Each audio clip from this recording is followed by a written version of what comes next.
Let's open our Bible on Proverbs 25 verse 19. Praise the Lord. Confidence in an unfaithful man in time of trouble is like a broken tooth and a foot out of joint. Napakahirap na ito ang ating magiging kahinatnan. At kailangan natin ito iwasan. Yung tinatawag na confidence in an unfaithful man in time of trouble. Alam mo, ngayon, kahit saan tayo magpakinig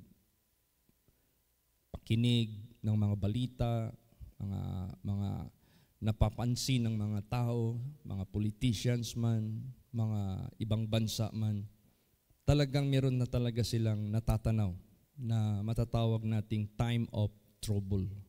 Time of trouble. At ang pinakamasaklap dito, if you have confidence in God and yet you are unfaithful. Yung bang meron kang pananalig sa Diyos, meron kang expectation sa Diyos, na nandyan yung pagliligtas sa buhay mo. Subalit, ikaw naman ay unfaithful sa Kanya. Saan ito tinutulad? It is like a broken tooth. Alam yung broken tooth? Hindi yan makakagat. Hindi yan makakagat. Ano din yung foot out of joint? Hindi yan makalakad. Pag na-out of joint yung paa mo, hindi yan makaapak. Naranasan ko na yan nung na-aksidente ako sa motor.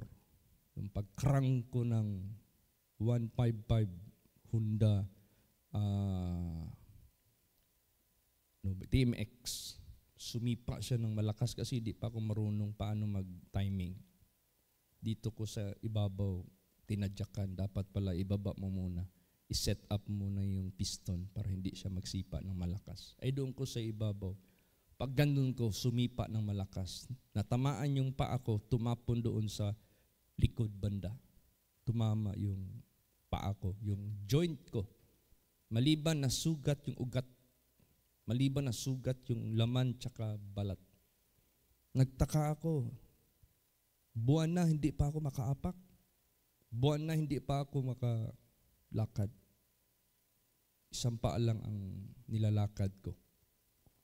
Yung pala na out of joint. Mabuti na lang, meron tayong kapatiran na si Brad Pilising. Marunong maghilot. Simple lang. Giset niya lang. Pagtapos noon, kaapak na ako, nakalakad na ako. So, pag sinabing out of joint, pag sinabing broken tooth, hindi mo maasahan. Hindi mo maasahan yung ini-expect mo. Kaya sa buhay po natin, in time of trouble, para yung confidence mo sa Panginoong Diyos, hindi mag-fail. Kailangan palitan natin itong unfaithful to faithful. Faithful tayo sa Panginoong Diyos. Praise the Lord. Now, kung faithful ka sa ating Panginoong Diyos, you do not rely on others' comment, on others' view, on others' suggestion. Hindi na babatay dyan. It is your deep relationship with God, His Word, His truth, His righteousness. Diyan nababatay yung ating relasyon sa ating Panginoong Diyos. Kasi yung mga anak ng Diyos dito sa Bible, ang view ng mga tao from the public, masama. Pero sa mata ng ating Panginoong Diyos, since they are faithful unto God and unto His Word, anumang trouble dumating sa buhay nila, ang Diyos nandyan sa kanila. Tinapon sila sa apoy, hindi sila nasunog. Pinakain sila ng leon, hindi siya napatay. Humarap siya ng higante like David, natumba niya yung kaaway. So gaya, i-focus natin ang ating faithfulness sa Panginoon. Praise the Lord. It doesn't matter anong view ng mga tao na nakikita sa iyo. Huwag mong asahan yung mga tao. Alam mo mga tao kasi very yung nag-speculate, yung nag-i-imagine. Magaling mag-imagine yung mga tao. Very Kaya ravish yan sa harapan ng ating Panginoong Diyos. Kaya nga, cursed is the man that trusted in man, but blessed is the man that trusted in God. Kaya laliman pa natin ang ating relasyon sa Diyos. Laliman pa natin ang ating pag-ibig sa Diyos. Laliman pa natin ang ating pagsunod sa ating Panginoong Diyos. Pagdating ng trouble, if you are faithful unto God, unto Him, maasahan mo ang deliverance. Maasahan mo ang kanyang protection. Maasahan mo ang kanyang pagliligtas sa buhay mo. Kaya ayaw ng Diyos na maging tayo, yung tinatawag na hypocrites. Maging mga hypocrites tayo. Kasi pag maging hypocrites tayo sa mata ng ating Panginoong Diyos, wala. Basahin natin. Job 8 verse 13. Praise the Lord. So are all the paths of all that forget God, and the hypocrites' hope shall perish. Yes. Yung hope ng mga hypocrites shall perish. Bakit? What are the hypocrites? Ano pala itong hypocrites? Pakitang tao. It is not genuine, it is not real na pinapakita sa harapan ng Diyos o sa harapan ng mga tao. Pakunwari kung baga pa. So are the paths of all that forget God, and the hypocrites' hope shall perish. Kaya, importante sa buhay natin yung faithfulness natin sa Diyos. Yung pagiging totoo natin sa Diyos. Pag sinabing sa Diyos, hindi sa tao. Praise the Lord. Oh. Ang daming mga anak ng Diyos dito. Faithful sa Diyos pero sa mata ng tao makasalanan. Faithful sa Diyos pero sa mata ng tao rapist. Faithful sa Diyos pero sa mata ng tao they are disobedient to the king. Faithful sa Diyos pero sa mata ng tao they are a hard-headed person sa kanilang superior sa sanglibutang ito. Hindi nila alam meron pang superior of all superiors. Hindi nila alam meron pang God of all gods. Hindi nila alam meron pang King of all kings. King of kings, Lord of lords. Nandoon sa langit. Kaya masarap maging faithful doon sa langit. Masarap maging faithful doon sa ating Panginoong Diyos kasi ang kaligtasan nanggagaling lamang sa Kanya. Ang lahat na ating pangangailangan na maaasahan natin sa pagliligtas ng Diyos, siya ang gagawa po nito 100%. So mahirap pag hindi natin gilaliman yung relasyon natin sa Diyos. Pag sinabing laliman, dibdiban, totoo, malinis, bahala na. Anong sabihin ng mga tao sa mundong ito sa buhay mo? It doesn't matter. People may think you a fool, but enough if you please God. Pag na-please natin ang ating Panginoong Diyos, that is more than enough. Kasi ihanda na natin ang ating sarili lagi. Una, sa pagbalik niya. Ikalawa, anumang trouble na posibleng mangyayari sa sanglibutang ito. Handa tayo lagi. Hindi tayo mag-fail. Yung hope natin shall not perish. Yung ating expectation sa Kanya, hindi mauwi sa walang kabuluhan. Basahin pa natin. Job 11:20.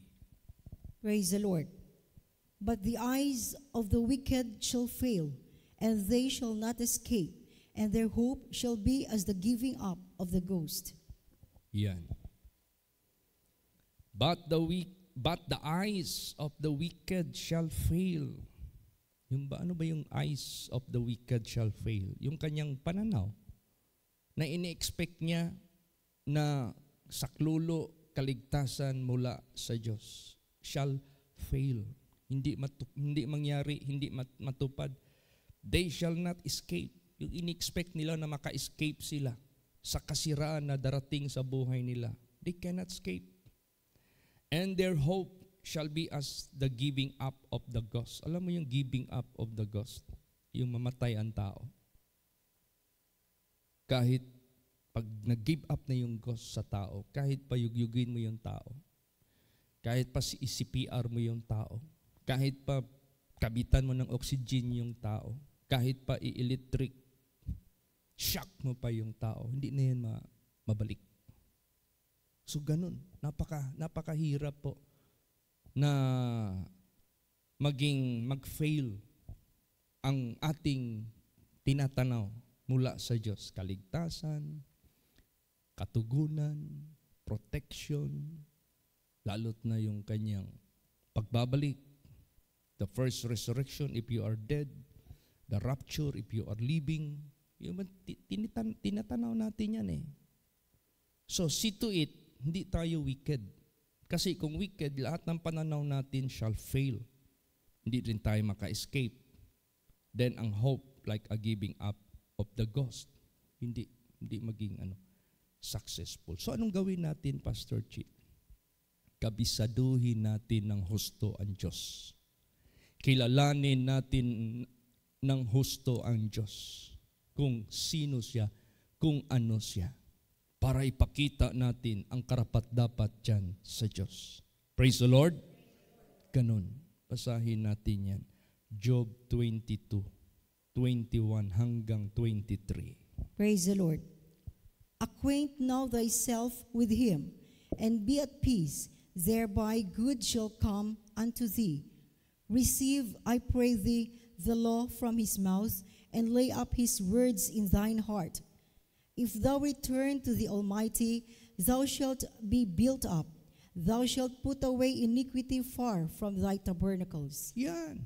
Iwasan mo ang lahat na makadefile sa iyong katawan, sa iyong tabernacle. Kailangan kilalanin mo, kasama mo ang Diyos. Acquaint now thyself with him, and be at peace. Therefore, good shall come unto you or unto thee.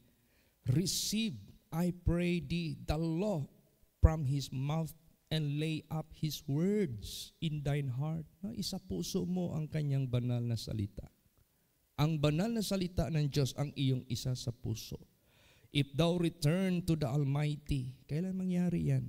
Pag namatay ka, the Spirit will return to the Almighty. Thou shalt be built up. Lalo kang mapatibay. Lalong maging glorious ka. Lalong magdedwell ka ng eternal dwelling place, which is far better than you dwelt on earth. Be built up ka. Thou shalt put away iniquity far from thy tabernacles. Ipalayo mo lahat ng klaseng iniquity sa iyong tabernacle, dito sa ating katawan. Praise the Lord. Sigurado yan, 100%. Huwag tayong mabahala sa tao. Tao lang yan. Tao marumi ang isip. Tao, alam mo naman yung tao. Hindi yan Diyos. So doon natin sa Diyos. Tingnan mo si King Saul. Yan man yung ikinapahamak ni King Saul. Sabi niya kay Prophet Samuel, inacknowledge niya yung kasalanan niya, pero anong sabi niya? Honor me before men. Parangalan mo ako sa harapan ng mga tao. Masyado siyang tumitingin sa mga tao. Hindi siya tumitingin doon sa Diyos. So anong nangyari? Napahamak tuloy siya. Paul said, if you are a man's pleasers, you can never be a servant of God. Kasi ililihis ka ng tao. Ang daan hindi sa tao, hindi sa atin, nasa Diyos. So acquaint God with you. Praise the Lord. I-acquaint mo ng husto ang Diyos kasama mo. And be at peace. Anong be at peace? Huwag mo siyang saktan. Huwag mo siyang lapastanganin. Pasayahin mo ang Diyos. Lipaya ang Diyos. Pahimuti ang Diyos. Be at peace. Thereby good shall come unto thee. Goodness cometh not from any one of this world. Goodness cometh only from God. That is why there is only one good, and that is God. Kaya sa buhay natin, kung gusto nating ma-acquaint natin ng husto ang Diyos, hanapin mo ang Diyos. Seek God. Praise the Lord. Paano mo i-seek ang Diyos? Seek His words. Nagpunta ka dito sa simbahan, makita mo ang Diyos. Makaplagan mo ang Diyos. Basta wala lang blurredness sa utak natin. Wala lang parang tawag niya aso sa isip natin. Wala lang doubt sa isip natin. Clear lahat. Yung buhay natin, yung puso natin. Pag magpunta ka dito sa simbahan, 100%. 100% salo mo ang lahat ng impormasyon na dapat mong maangkin mula sa iyong Diyos. Then ma-acquaint mo ang Diyos. Basta siguraduhin mo lang, be at peace. Papayapa ka, kasama niya. Sundin mo lang ang leading ng Diyos sa buhay mo. Kaya habang may pagkakataon nating hanapin ang Diyos, gawin natin ng buong puso. Pasayahin natin ang Diyos. Basahin natin Isaiah 55, 6-7. Praise the Lord. Seek ye the Lord while he may be found. Call ye upon him while he is near. Let the wicked forsake his way, and the unrighteous man his thoughts. And let him return unto the Lord, and he will have mercy upon him, and to our God, for he will abundantly pardon. Yan.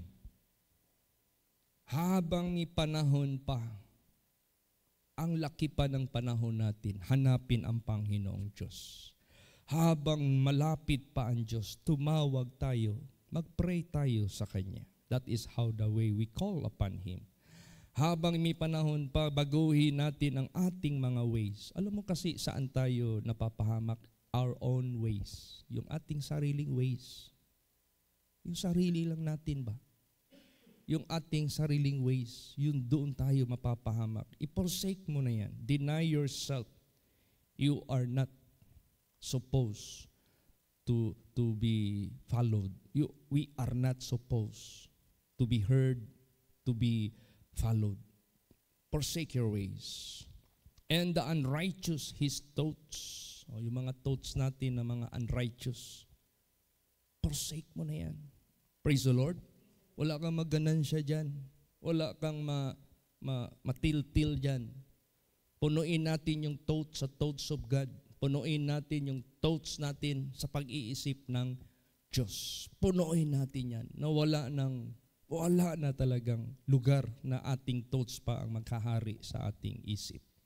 And let him return unto the Lord, and He will have mercy upon him. To our God, He will abundantly pardon. Kaya napakaganda yung panahon na binigay ng Diyos sa atin. Use it. Use the time for filling our thoughts with the thoughts of God. Fill up our time with the ways of God. Yun ang ating laging isipin. Basahin pa natin Hebrews 3, 7 and 8. Praise the Lord. Wherefore, as the Holy Ghost saith, today, if you will hear his voice, harden not your hearts, as in the provocation in the day of temptation in the wilderness. Yan. Habang may araw pa, habang sinasabi pa today, sabi ng banal na Espiritu, if ye hear His voice, harden not your hearts. Habang minumungkahi tayo ng Diyos, huwag nating patigasin ang ating puso. Meron palang ganon. Nagsasalita na ang Diyos. Nagmumungkahi na ang Diyos. Nandiyan pa rin yung katigasan ng puso. Yan yung nangyari sa day of temptation in the wilderness. Yun na yun. Grabe yung pagpamatigasan ng kanilang puso. Grabe yung kanilang pangatuwiran. Magaling sila mga tuwiran. Kasi kung basahin natin yung Bible, yung mga halos lumaban kay Moses at saka kay Aaron, ito yung mga noble people. Ito yung mga bright people na tinagurian nung unang panahon. Kaso ginamit nila ang kanilang pagka-bright, ang kanilang pagka-matalino. Hindi naman nila ginamit sa Diyos. Ginamit nila in their own way, in their own thoughts. So tuloy, napahamak tuloy sila. Grabe, kaya harden not your heart as in the day of temptation in the wilderness. So anong gawin natin? Absolutely, 100% submit to God. Submit mo yung sarili mo dyan sa ating Panginoong Diyos. At kung hihirit pa si Satanas, hihirit pa ang masama sa buhay natin, sa isip natin, sa puso natin, i-resist mo yan. Resist it. Resist, resist, resist. Basahin natin. James 4, 7 hanggang 10. Praise the Lord. Submit yourselves therefore to God. Resist the devil, and he will flee from you.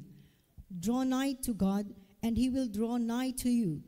Cleanse your hands, ye sinners, and purify your hearts, ye double-minded. Be afflicted and mourn, and weep. Let your laughter be turned to mourning, and your joy to heaviness. Humble yourselves in the sight of the Lord, and he shall lift you up. Yan. Submit yourself, therefore, to God. Ano ibig sabihin yan? His will be done, His righteousness shall be done, His way shall be done. Do not ever make your own way or your own will. Resist the devil, and he will flee from you. I-resist mo. Kaso hindi na-resist ng mga tao sa wilderness, yung devil na nagsusulsol sa kanila, nag-deceive sa kanila. Hindi nila na-resist yun. Bakit? Hindi man sila nagpasubmit kay Moses. Hindi man sila nagpasubmit sa Diyos. Moses representing God because he was sent by God. Ang malaking factor na magpapahamak sa tao, yung doubt mo sa ginagamit ng Diyos. Isa talaga yan. Kaya nung paglilingkod ko kay Jesus Christ, grabe yung respect ko kay Pastor Samuel Gabre. Sa mga panaginip, nilulusaw ni Satanas yung respect ko. Pero hindi niya nakayanang lusawin yung respeto ko sa ginagamit ng Diyos. Bakit? Doon ko sinabmit ang sarili ko sa Diyos, hindi sa aking sarili. Praise the Lord. So ganun, maraming paraan kasi. Kaya nga in diverse dreams, there are many vanities. Alam mo, panaginip ko kay Pastor, nag-short pants siya, nag-inom siya ng beer, nagsigarilyo siya. Para lang i-twist yung aking respect, yung aking pananaw, yung aking submission. Pero tiningnan ko yung mga banal na salita ng Diyos. In many dreams, there are diverse vanity. Praise the Lord. Walang magpakailan pa man na makaka-disturb sa atin. Submit tayo sa Diyos ng buong puso. I-resist mo lahat ng mga pamamaraan ng masamang espiritu. Kasi kung naka-inject sa iyo yung blurredness sa respect mo, sa pananaw mo, sa ginagamit ng Diyos, sayang lang yung oras mo na upo dyan. Sayang. Hindi mo talaga ma-feel yung purity ng Word of God sa buhay mo. Mayroong hadlang. Kaya resist. Get out, Satan. Get out. Ayoko na merong between sa Diyos at sa akin. Tingnan mo, nagkaroon ng between yung mga sa wilderness. Tinempt sila ni Satanas na magkaroon ng between sa ginagamit ng Diyos. Di napahamak sila. Nadali tuloy sila. Inilibing sila na nabuhay. Ang iba kinagat ng mga ahas. Ang iba na choke. Lahat na ng klaseng sari-sari ng mga deaths ang nangyari. But Joshua and Caleb, who has no doubt, who has no objection, Dahil nagpasubmit sila sa Diyos, nagpasubmit sila doon sa pinadala ng Diyos. Praise the Lord. Oo. Ay, ganun ang gusto ng ating Panginoong Diyos. Gamitin talaga natin yung ating natutunan sa banal na salita ng Diyos. Hindi lang ito dekorasyon. Kung meron man tayong pangpatay kay Satanas, Word of God, salita ng Diyos. At huwag tayong mag-establish ng ating sariling pamamaraan. Basahin natin yan. Romans 10 verse 3. Praise the Lord. For they, being ignorant of God's righteousness, and going about to establish their own righteousness, have not submitted themselves unto the righteousness of God. Yan. For being ignorant of God's righteousness. Ibig sabihin niya, nagbabasa, nakikinig sa Word of God, ignorant pa rin. Bakit? May doubt? Bakit? Merong barrier? Bakit? Hindi makatuloy-tuloy. So, ignorant. Being ignorant of God's righteousness and going about to establish their own righteousness. Sarili nilang katuwiran ang kanilang ini-establish. Have not submitted themselves unto the righteousness of God. Alam mo, ang Word of God is perfect. Praise the Lord. Kung meron man tayong palakihin, meron man tayong i-magnify, meron man tayong pakamatayan, ang Word of God is perfect. Praise the Lord. Ganun. Ang Word of God talaga wala nang, there is no such alternative of the Word of God because the Word of God is God Himself. Experience ko talaga yan. Sabihin ko po sa inyo. Kaya, ginagamit lang ako ng Diyos para sa ikatitibay ng lahat sa salita ng Diyos. Praise the Lord. Kaya never tayo mag-establish ng ating own righteousness. Establish your relationship with God. So if you want to establish your relationship with God, establish your relationship with His servants.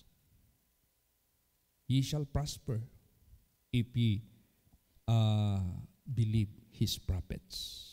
Magpa-prosper kayo. Ganon ang gusto ng ating Panginoong Diyos sa atin lahat. At importante yung pag-submit natin. Basahin natin, Ephesians 5:21. Praise the Lord. Submitting yourselves one to another in the fear of God. Yan. Submitting yourselves one to another in the fear of God. See? Doon nakakonect sa Diyos yung ating pag-submit sa bawat isa. Doon, for the sake of the Lord, for the great name's sake, for His gospel's sake, let us submit ourselves one to another in the fear of God. Alam mo si King Saul, si Saul na naging Paul, hindi niya inakala na siya'y tawagin ng Diyos. Pero nung napagtanto na niya that it was God who called him, na tumawag sa kanya, hindi na siya nag-alinlangan. Automatically, sumunod na lang siya. Last verse basahin natin, Acts 26:19. Praise the Lord. Whereupon, O King Agrippa, I was not disobedient unto the heavenly vision. Yan. Hindi siya naging disobedient. From the heavenly vision, yung nakita niya. The brightness. Brighter than the sun. And when he asked, "Who art thou, Lord?" It replied to him, "I am Jesus, whom thou persecutest." It is hard for you to kick against the pricks. Arise. Bumangon ka.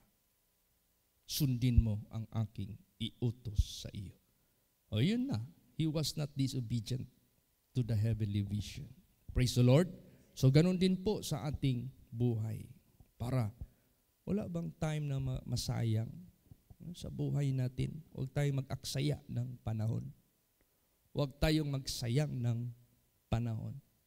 The rest of our time must be spent to the will of God.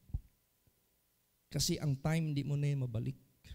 Pag lipas ng time na yan, di mo na yan mabalik yan. So, ibig sabihin yan, every time that is so precious. So, use your time, the rest of your time, kung may maiiwan pa, meron pang nalalabi, to the will of God. Submit to the will of God. So, to God be the glory. Pasalamatan natin ang ating Panginoong Diyos. Huwag tayong magkaroon ng unfaithfulness sa Diyos.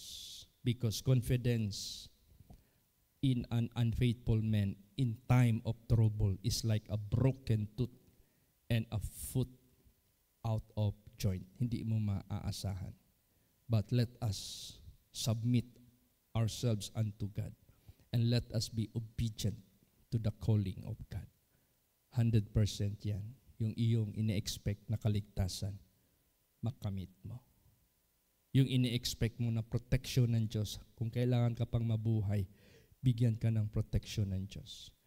Yung paggamit ng Diyos sa iyo extraordinarily, gagawin niya ng Diyos sa buhay. Lahat ng iyong mga nakikitang possibility, being, serving God, lahat yan, hindi yan mag-fail. Mangyayari yan. Basta, huwag ka lang huminto. Tuloy-tuloy lang. Bahala na si Jesus. Siya na ang gagawa ng lahat na ine-expect natin. Yung hope natin, siya nang bahala. Hindi yan mag-fail. 100% yan. Guaranteed yan. 100%. Subukan mo lang. Praise the Lord.